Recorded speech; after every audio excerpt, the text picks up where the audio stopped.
They cut you off, apparently, Wes. They don't want you to talk anymore, I guess. I don't know.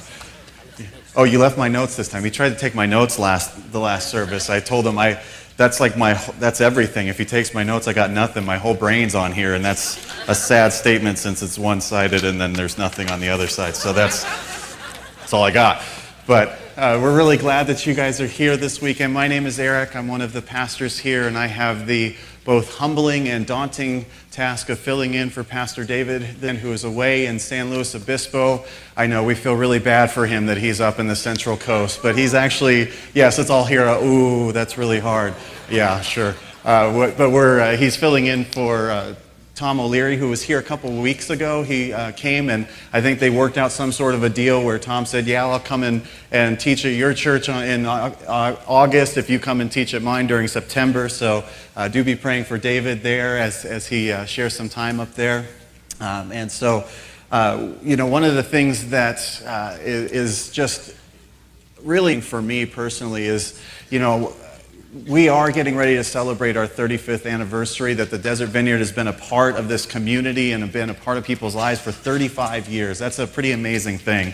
And yes, that's something worthy of applause for sure.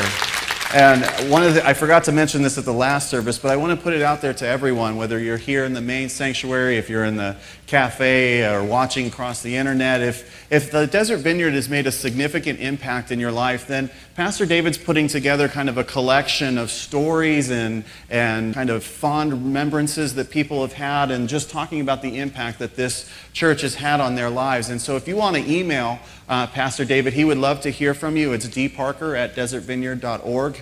So if you want to send him just kind of a story, either short, long, or somewhere in between, just expressing what kind of a difference the Desert Vineyard has made in your life, he would love to be able to read those. He actually read those. We had a staff chapel a couple of days ago. He read those as a part of that staff chapel, and just to hear those stories is so affirming. He's going to put those together in a book and then have that on for everyone to look at and just see what it is that we get to do together. Because this isn't just something that happens from up front. This is something that happens day by day, that we get to be together in the community and make an impact in our lives and in our world. And so if you want to do that, please know that you would be it would be really appreciated by David for you to do that. So you can send him an email. But we are continuing in our series that we started a couple weeks ago, talking about this idea of daring to be different.